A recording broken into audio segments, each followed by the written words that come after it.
Hey everyone, it's Jared here, and today I'm going to talk a little bit about linear drum fill improvisation. Now, in the past, whenever I give you a linear pattern, it's like right, left, kick, left, right, kick, kick, kick, right, left, and blah, blah, blah, blah, blah. And you have this like long pattern to remember, and it's like, how are people ever going to like come up with their own patterns or develop their own feel? And so hopefully this lesson will, inspire you to get on the kit and actually just sit down and try and come up with your own stuff. And I have some techniques and some concepts that are going to help you do that. And I kind of, got inspired to do this from listening to guys like Aaron Spears and Teddy Campbell and Chris Coleman. And then I played drums with Kobus quite a bit, and he does a lot of this. And it's basically, when they play these linear fills, I don't think they're ever thinking about it. They're just like playing. And whatever came out, came out. And that was completely foreign to me. Because for me, it had always been about, what is the pattern? Like right, left, kick, kick, left, right, kick. What is the exact pattern? I need to memorize it, I need to do it slowly, and then I can speed it up and move it around the kit. And that was the process. But what I really wanted to have the ability to do was to be able to sit down and just play a linear pattern. And so what I did was I put the metronome on anywhere between 60 and 100 beats per minute, and I played 1-bar groove, 1-bar linear fill, played as 16th notes. Okay, and then there's just a few little rules within that. You only have to hit the bass drum one time in there if you want. You can just do mainly, snare stuff around the kit, hit one bass drum, and then come out of it. Because I know with a lot of us, building that if we're beginners or intermediate drummers, building the independence to just throw in the bass drum whenever is a challenge. So just don't do it as much. Another thing you can do to constantly challenge yourselves is do one bass drum hit and then 2 bass drum hits. And so I'll show you what I mean by that. Okay, so let's just say I'm playing a linear pattern, and this, I'll just play something random, I'll make it up. Here we go.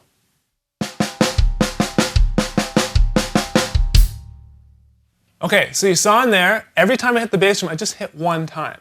Okay, so that's one way to do it. So if you're first starting out on this, you might want to say, in all my linear fills I'm going to practice, as 16th notes, I'm just going to hit the bass drum one time. So it's never a question of what you're doing or what you should be doing. Then, if you want to take it a step further, you can say, now each time I hit the bass drum, I'm going to hit it 2 times, like this.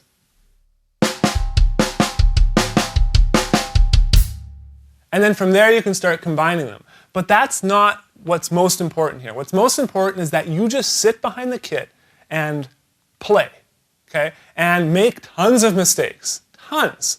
There's tons of times when you're doing a linear fill and you go to crash to the right hand, but you were supposed to crash to the left.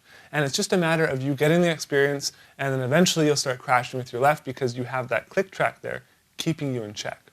All right? So let's do this just for fun. Let's try it at 70 beats per minute, and I can show you guys exactly what I do. If I make mistakes, I make mistakes. We're just going to go for it, okay? Here we go.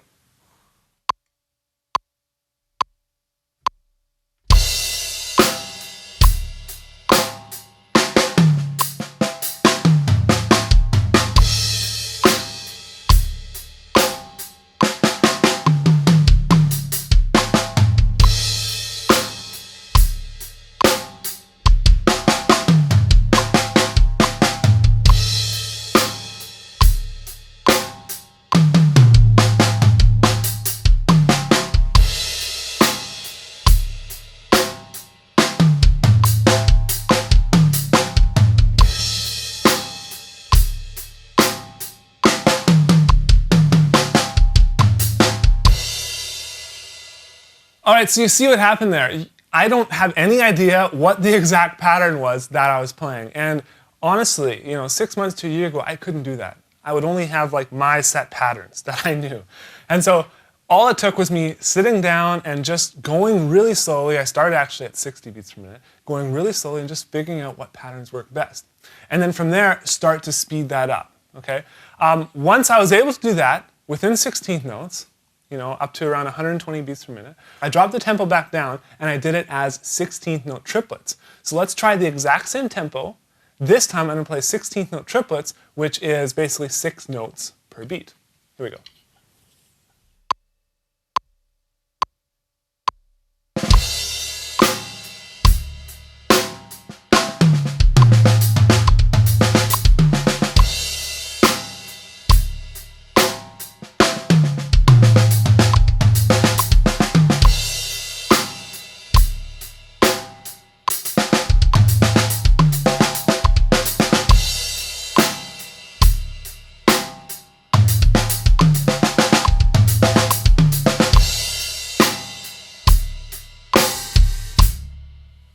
So that's the end of this lesson, you guys. I hope you kind of got a feel for what I'm trying to do here, and I hope you actually take it to your kit and try it.